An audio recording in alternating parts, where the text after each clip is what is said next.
Hombre fundante de La Libertad Avanza. Gracias, Ramiro. ¿Qué tal? Gracias por la invitación. Espera, te quiero mostrar esto. ¿Lo tenés a Lustó? ¿Sí?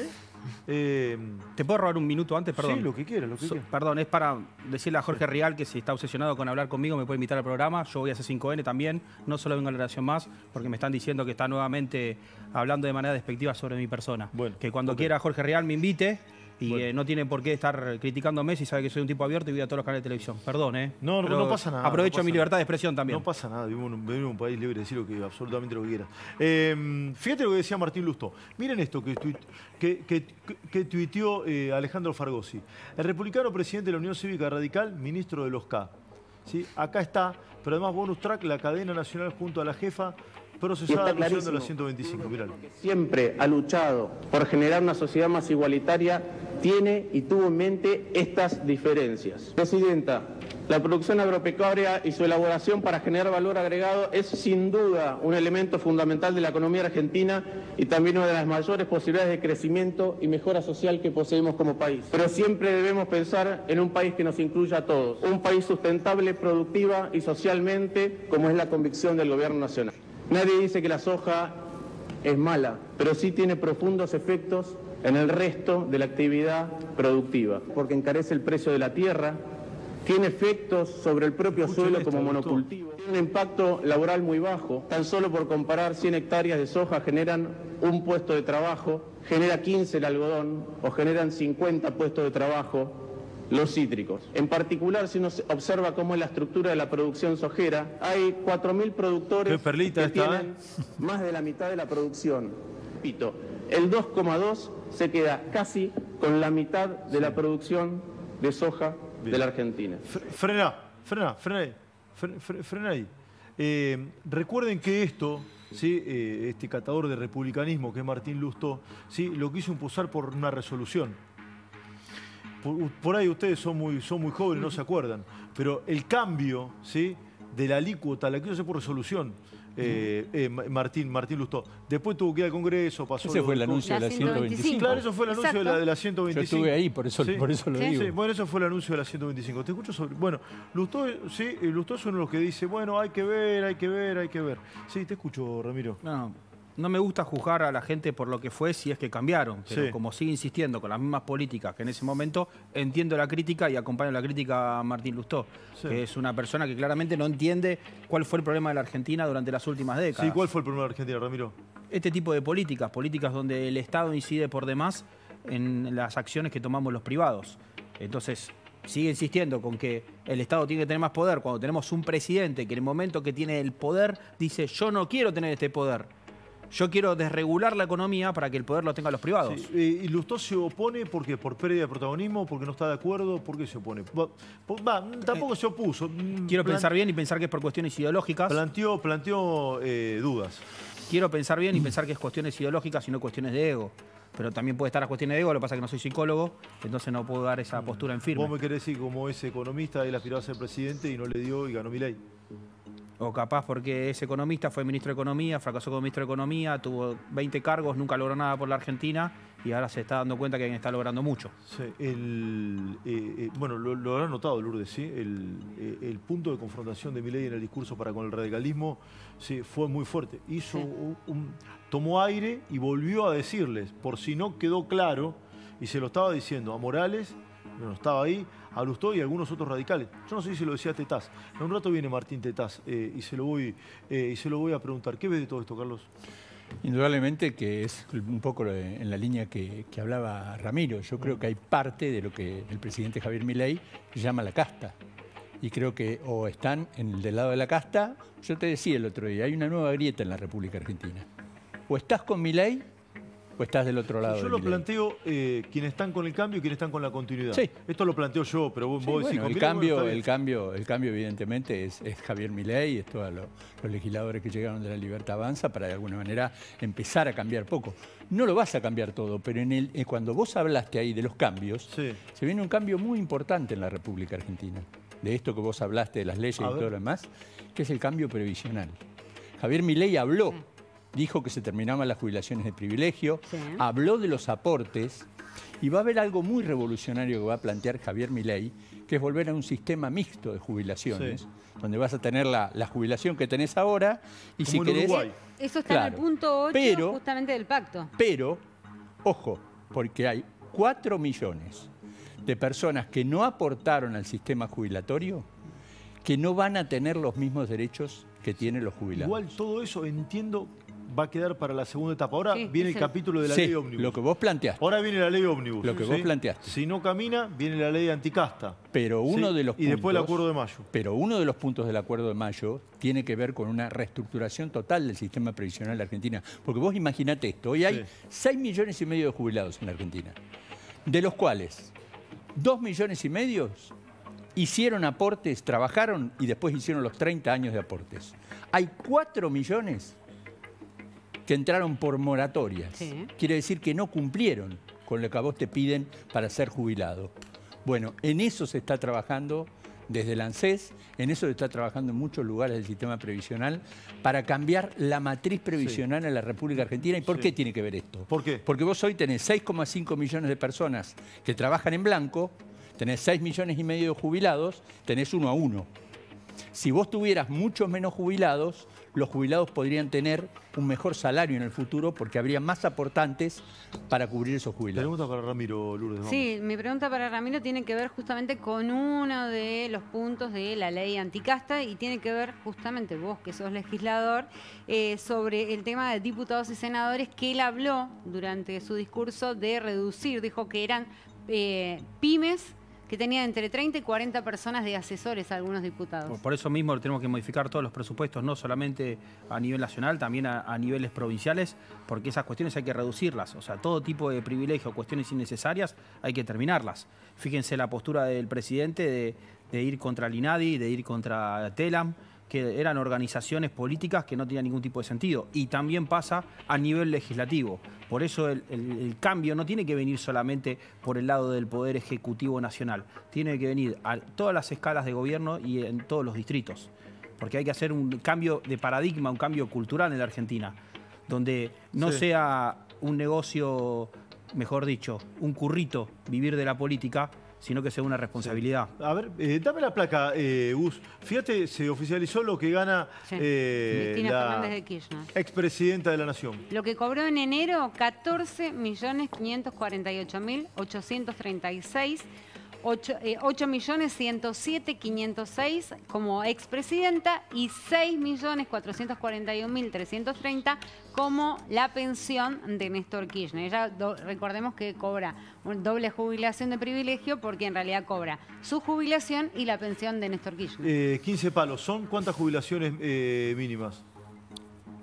Y hoy una jubilación mínima, ¿cuánto está? Son más de 30 jubilaciones mínimas, Sí, 130 jubilaciones mínimas. El número son 14.000 dólares, ¿no? ¿Sí? ¿Cómo? Sí. Son 14.000 Son 14.000 dólares, sí, puesto en dólares son 14.000 Sí, en mano dólares. le quedan 9 millones y algo, ¿no? Con los descuentos. Son 10 millones. ¿Cuántos argentinos hay que ganen 14.000 dólares? Por eso lo dije en esos términos. Bueno, acá tenés una. ¿Cristina la ve, Marra, o no? No la ve. ¿No la ve? No la ve porque todavía no tomó ninguna postura en que la haya puesto en un lugar contrario a todo lo que fue su gestión, porque aparte de esa plata tenemos que también tomar el concepto que dijo el presidente de los vuelos sanitarios flexibles, que son ese tipo de privilegios que el resto de los mortales no tenemos. O sea, esos son los cambios que tiene que haber. La forma del que llega al poder, tratar de seguir teniendo una vida a la misma calidad que tienen los argentinos. Sí, Ramiro, yo planteé recién en el editorial en la apertura que por la información que tenemos que este mes y el próximo se cree que van a ser los más complicados por un tema estacional, inicio de clases, sí, por el impacto de los aumentos de las desregulaciones vinculadas con, por ejemplo, los servicios públicos, electricidad, falta el gas todavía y básicamente también por el aumento en prepagas y en el combustible, ¿no? Volvió a aumentar el día viernes. ¿Crees que van a ser los 2 meses más difíciles? Van a ser difíciles, te lo tomo y te digo la variable más importante. A ver. Que tenés razón en todo lo que dijiste, pero te digo la más importante, que es la acumulación. Que podemos decir que eso es la acumulación de los últimos meses, no. Es la acumulación de 20 años donde la Argentina cada vez estuvo peor. El tema es que para el punto final, para arreglar la economía, tenemos que entrar en este proceso. Si no, lo único que estamos generando es una debacle constante y continua. De esta manera terminamos. Se acomodan los precios y de esa manera podemos empezar a pensar en un país desarrollado, en crecimiento, donde todos los argentinos puedan tener perspectivas. Sí. Y no donde estemos viviendo del día a día. Y como dicen, perdón, No, Esteban, por Dios. y como dicen algunos economistas, a partir de junio, julio, se empezaría a ver una mejora en la economía acá en Argentina. Esperemos que sea lo más pronto posible. Sí. No me gusta decir una fecha específica por una cuestión de respeto hacia las personas que están viviendo un momento difícil, y generar esa expectativa de una fecha determinada puede hacer jugar con sus decisiones económicas, que no es lo correcto en el lugar que estoy ocupando hoy. Muchos creen que va a ser el año próximo. Recién mostré un borrador interesante que publicó hace un rato nada más el vocero presidencial Manuel Adorni, y hay un tema que dice mejora 2025. Sí. Hay que ver, la Argentina es muy dinámica, muy volcánica, pirotécnica por momentos, y es todo absolutamente cambiante. Hoy hubo una reacción muy positiva, sí, de todas las acciones de Argentina, ¿o no, Carlitos? Sí, los Contanos ADR un poco. en Nueva York, las acciones de Argentina obviamente tuvieron muy buenas perspectivas. Hoy hubo un lanzamiento de una acción que prácticamente subió el 14%, pero déjame que te diga algo con respecto al tema de la macro, porque es importante. Sí, pero para redondear el tema de acciones, porque vos sabés que el viernes, después cuando terminó el discurso del presidente, creo que acá dijimos, che, el lunes va a ser un buen día para los mercados, y lo fue. Sí. Lo está haciendo, digamos. Sí, pero fue yo te diría, mejor día para los bonos. Para los bonos. Ahí Ramiro Con la caída por ahí del riesgo país. puede tener alguna información de las acciones, pero para los bonos la caída del riesgo país a 1.535 puntos y la suba de algunos bonos en promedio 3,5%, evidentemente, porque las acciones, lo que hace la mejora de la acción en realidad es que te mejora la capitalización bursátil, y eso a la larga te genera mucho mejor, digamos, futuro para el tema económico. Es mejor una economía donde los mercados suben que una economía donde los mercados caen. Sí, ¿qué me querías decir? Te interrumpí. Con respecto al tema que es importante y que estaba hablando Ramiro también, que creo que tiene mucho que ver el discurso que dio el presidente con respecto al tema fiscal. Vos decías que el capítulo 4 se va a incorporar probablemente. Sí. Bueno, Está confirmado, ¿no? Te lo confirmo. Con respecto a eso, te lo confirmo te voy... de acuerdo a la información que tengo. Esto cambia en un ratito, ¿viste? No. No, Sí. me siguen diciendo, recién me Sí, escribieron está confirmado. que van a incluirlo y que la idea es avanzar. Además te confirmo que La ya... ley ómnibus va igual. Sí. El colectivo entero, el De vagón, base, todo. de base suena mejor. De base, bueno, La de ley base. de base, bueno. De base. Va de nuevo, Sí. va de nuevo. Se gusta, para el miércoles prácticamente ya estaría confirmada una reunión en el Ministerio de Economía con el secretario de Hacienda, que es Carlos Guberman, con todos los ministros de Hacienda o ministros de Economía de las provincias, que son de alguna manera los que te van a decir a vos cómo están los números. Y con respecto a eso, lo que hay que decir es que en realidad hoy las provincias, si vos ves el consolidado de las provincias, tienen superávit. El problema es que cuando le empiecen a sacar muchas cosas, vas a ver que no van a tener tanto superávit. Voy a la redacción, pero quiero seguir sobre esto. El pacto fiscal que le firmaron a Macri, algunos gobernadores hablaban de reformular ingresos brutos, ¿se acuerdan o no? Sí. ¿Se acuerdan? Sí, sigan ese tema, Me voy a la redacción, de nuestro diario para hablar con Esteban Lafuente. ¿Cómo te va, Lafuente, querido? Bienvenido, buenas tardes.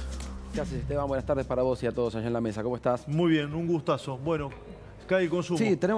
Sí, tenemos para repasar números que se empiezan a conocer y que más allá de la cuestión financiera que hablamos siempre con el dólar, la estabilidad y la brecha que se achica, cuando miras los números de ventas del sector privado, tenemos algunos números para mostrar. Se traduce la caída del poder adquisitivo en esta caída del consumo, medida por CAME, la empresa que mide así de empresas minoristas, y es un monitor de lo que pasa día a día en la calle. 25,5% es la caída interanual, y la acumulada en el año, si vos mirás el primer trimestre, es 27%, que son datos que muestran diferentes sectores, ahora si querés lo vemos, pero que se suman a caídas en, por ejemplo, el consumo de carne, del hecho de medicamentos, que muestran este traslado del ajuste y el impacto negativo en términos de actividad sobre la dinámica del comercio y de las ventas en un montón de sectores. Esteban, hay mucha gente que plantea, Carlos, ayúdame, o Ramiro, hay mucha gente que plantea que de una situación inflacionaria tan importante, como la que todavía estamos viviendo, no se puede salir sin antes pasar por un proceso recesivo. ¿Digo bien, Ramiro, o no? Lamentablemente. Sí, pero ¿digo bien o no? Sí, o sea, hay que pasar por un proceso recesivo por todas las consecuencias de lo que dejaron los gobiernos anteriores, no por decisiones de este gobierno. Correcto. Sí, se trata no de un proceso recesivo común, sino que es un proceso recesivo muy complicado porque es recesión con inflación. Y eso te genera, la Argentina ha tenido a veces recesiones, pero no ha tenido recesiones saliendo de una inflación de estas características. Entonces, eso te hace que, digamos, la recesión sea más dura, porque la inflación te licúa los salarios de la gente, entonces tenés dos mezclas. Por un lado, la caída de la actividad económica y por el otro lado, la caída del salario. La Fuente, te seguimos escuchando. Sí, no, si querés compartimos ahí algunos números para ver un poco el desagregado por sectores, para ver cómo es cuando se establece, por ejemplo, en las mediciones de CAME, 40,9% en febrero fue la caída interanual en el rubro de perfumerías, pero en el caso de alimentos, que es tal vez el segmento más sensible al consumo cotidiano de la familia, supera el 30% en las ventas acumuladas por el sector. Y el único rubro, cuando mirás ahí tenemos las columnas, si querés para verlas una por una, bazar y decoración 22%, 39% como veíamos en farmacia y en perfumería, 28% en ferretería y construcción y calzado y marroquinería 21%, el único rubro que tuvo un rebote, pero apenas significativo en el interanual, teniendo en cuenta que veníamos de meses de muchísima suba de precios en el sector, es textil e indumentaria. Pero todo el resto con caídas bien significativas, mostrando lo que comentaba recién, de cómo la inflación impacta en el poder adquisitivo y termina habiendo una caída en las ventas que se traduce en recesión económica de corto plazo. Esta es la licuadora, ¿no, Carlitos? Sí, tenés, y después vos querías hablar de los pasivos. Tenés dos elementos, yo digo, de electrodoméstico que tiene Javier Milei, ¿no? Por un lado la licuadora y por el otro lado la aspiradora. Sí. Que eso es sacar dinero del mercado, y ahí está en esto que te está pasando hoy en la Argentina, que te faltan dólares. Y por el otro lado también el Banco Central sacó tantos pesos de circulación que te faltan pesos. Entonces vos tenés que mucha gente que no encuentra por dónde ir, sale, va, vende los dólares y se hace de los pesos. Sí, dale, te tomo el dato porque esto habla del pasado. Gracias a la Fuente, querido. Abrazo enorme, gracias. Un abrazo. Un fenómeno. Perdón, tomo los dos temas que se hablaron recién. Dale. Por un lado, los datos del pasado y los datos del presente, que hablan de que se está cayendo, hay una recesión económica donde, por supuesto, hay menos consumo, donde la calidad de vida de los argentinos está cayendo abruptamente y la estamos pasando mal todos los argentinos. Ahora, ¿cuál es el dato que conlleva esto? Cuando uno ve que el riesgo país, los bonos y las acciones suben, es que está hablando del futuro. Por eso los datos financieros son importantes. Está bien. Porque las variables de los mercados de capitales hablan de lo que espera la gente que está poniendo dinero. Hay gente que está invirtiendo en Argentina porque cree que este proceso es parte después del crecimiento. Si no, los bonos estarían bajando. Sí. Suben a pesar de esta situación. ¿Por qué? Porque era necesaria, lamentablemente. ¿Hay que comprar o vender dólares ahora? Depende de la circunstancia de cada persona. Lamentablemente hay gente que necesita vender sus ahorros para poder Está subsistir. pasando eso, ¿no? Sí. Y entonces, o sea, no puedo dar una recomendación, y menos del lugar que estoy ahora, que estoy defendiendo a un gobierno que se puede después malinterpretar. Y después ya sabemos que hay gente de otros canales que agarra mis videos, los recorta y dice, Bueno, Marra salió a decir, ya sabes. ¿Qué? No, pero este tipo está obsesionado conmigo. Está todo el día, está como, parece que le gustó. Con respecto al dólar, hay que recordar que el valor del dólar llegó a un récord el 25 de enero. Sí, el día de la marcha creo que fue. 1.250 pesos. Sí, que creo que 24, coincidió con el paro, ¿no? 24 o 25. Con el paro. Bueno, Sí. y vos calculás que lo tenés en 1020. Entonces, ese proceso evidentemente hace lo que te estaba diciendo, que para el argentino, como recién preguntabas vos, ¿qué conviene? ¿Comprar o no? Hay gente que necesita y los tiene que vender. Ahora, vos decís, ¿conviene vender en este momento? Y está muy bajo, pero a lo mejor pasado mañana va a valer 950 o no sabés todavía qué puede pasar. Bien, yo pregunté por ahí el tema del cepo, porque hoy no hay brecha, ¿no? Prácticamente no hay brecha. Si vos te pones a mirar, están acá abajo los. Fíjate, los abajo los tenés, el dólar Banco Nación es 8.63, que es el oficial. Sí, sumar el 17% a ese, al 8.63, que es el del impuesto país, te da, creo que te da 1.040. O sea, arriba del blue. Hagan la cuenta rápido. El blue está en 1.015, el contado con liqui está en 1.064,99, el dólar tarjeta 1.380,80 y el MEP está en 1.030,19. Dólares financieros y dólar paralelo, no hay brechas, prácticamente valen todo lo mismo. Y si al oficial le sumas el 17% del riesgo país, tampoco sí, déjame que te diga algo. Ahora, dale, vamos. Cuando vos analizás la brecha, vos tenés que analizar la brecha entre el dólar más barato y el dólar más caro. Entonces, si vos tenés un dólar oficial que vale aproximadamente 860, 863. y vos tenés el otro, que es el dólar prácticamente turista, que ya no lo compra nadie porque no conviene no hoy conviene el dólar turista, ¿no? De 1.350, ahí en realidad tenés la brecha en la Argentina, porque ahí tenés lo mínimo que vale el dólar y lo máximo que vale el dólar, Esteban. Entonces, ese tema de que no tengo brecha, tengo una brecha. Ahora, probablemente vos me vas a decir, ¿y quiénes hacen hoy operaciones por dólar turista?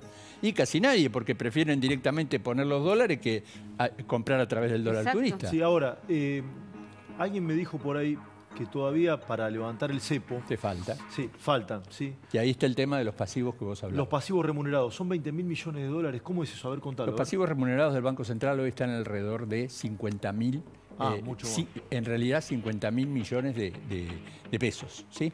Lo tenés que ver en... Perdón, 50 billones, porque se confunden, 50 billones de pesos. Entonces, vos por un lado tenés esos pasivos remunerados y por el otro lado, ¿qué son esos pasivos remunerados? Todo lo por lo que el Banco Central te paga una tasa de interés, ¿sí? Estaban las famosas LEBAC, después vinieron las LELIC, las limpiaste y ahora son... Ramiro por ahí también, que está en el sistema financiero, lo puede explicar también, son los pasivos directamente remunerados que se renuevan día a día y que el Banco Central está pagando una tasa anual prácticamente del 100% frente a una inflación del 2,50, obviamente tiene una tasa que se llama negativa. Bien. Ahora, ¿qué comparación tenés que hacer vos? Vos tenés que decir, bueno, ¿qué debe el Banco Central? Debe estos 50 billones. ¿Y qué tiene el Banco Central?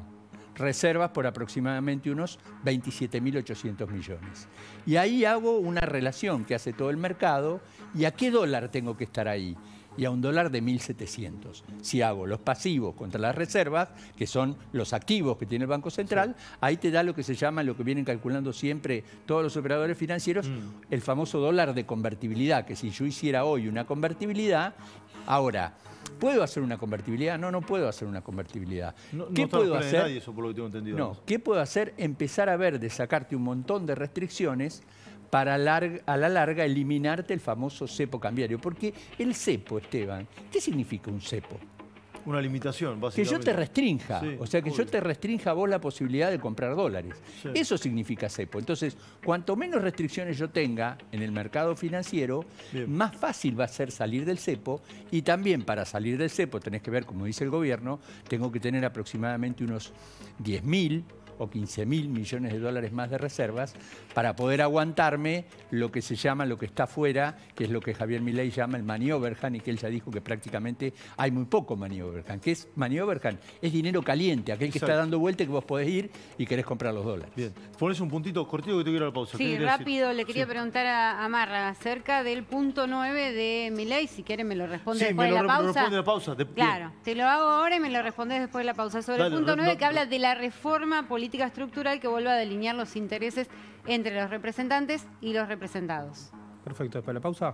No, respondelo ahora. Ahora, por supuesto que una de las partes fundamentales para sacar adelante la Argentina no es solamente la económica, sino la parte institucional. Y en las cuestiones políticas sabemos que hay muchas cuentas pendientes. Podemos hablar desde la boleta sábana que estamos de público conocimiento o desde los artilugios que utiliza muchas veces la política tradicional, también llamada casta, que para mantenerse en el poder.